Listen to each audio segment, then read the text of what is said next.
बघा, एका चौरसाच्या कर्णाची लांबी वर्गमुळात 32 सेमी आहे, तर त्या चौरसाची परिमिती किती असा प्रश्न. बरेच वेळ अशा पद्धतीचे प्रश्न या अगोदर आपण सोडवलेत.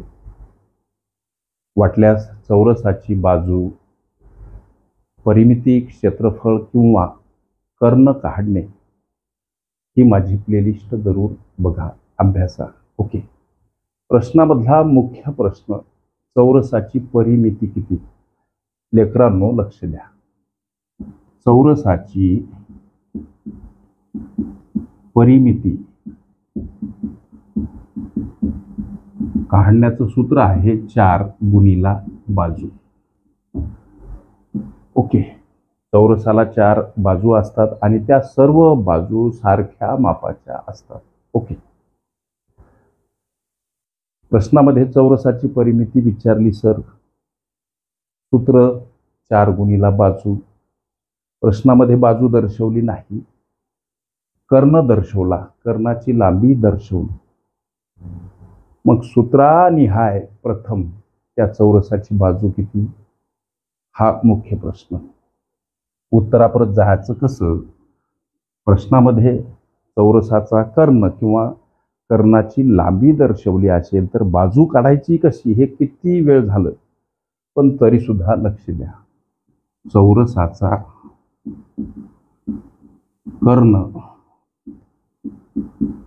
बराबर बाजू गुणिला वर्गमुळात 2 हे सूत्र आहे. चौरसाचा कर्ण काढण्याचं सूत्र आहे बाजू गुणिला वर्गमुळात 2. एखाद्या वेळेस चौरसाची बाजू दिल्या जाते आणि आपल्याला चौरसाचा कर्ण विचारतात. चौरसाचा कर्ण काढण्याचं सूत्र बाजू गुणिला वर्गमुळात 2. याच सूत्राचा अवलंब करून आपण चौरसाची बाजू शोधू.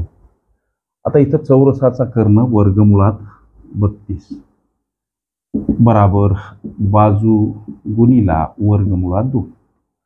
वर्गमुळात 32 अर्थात 32चं वर्गमूळ निघत नाही, म्हणून याला अवयवामध्ये रूपांतरित करा. जसं की 16 गुणिला 2 32 होतात सर. ओके. समोर बाजू गुणिला वर्गमुळात 2. आता या दोन पदापैकी 16चं वर्गमूळ निघते. 16चं वर्गमूळ 4 वर्गमुळाच्या बाहेर निघतात.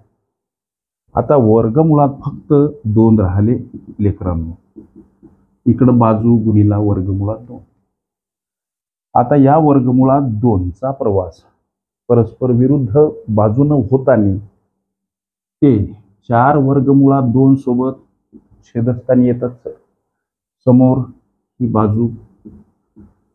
आता लक्ष द्या, या वर्गमुळात 2 वर्गमुळात 2चा लोप. इथं राहिले मात्र 4 उत्तर सेंटीमीटर मध्ये. म्हणजे एकंदरीत चौरसाची ही बाजू आम्हाला मिळाली. ही मिळालेली चौरसाची बाजू लेकरांनो या सूत्रामध्ये मांडा. ओके. जसं की 4 गुणिला 4 सेमी 16 सेमी किंवा 14 सेमी हे या प्रश्नाचं उत्तर पर्याय क्रमांक डी मध्ये दर्शवलेलं आहे. ओके.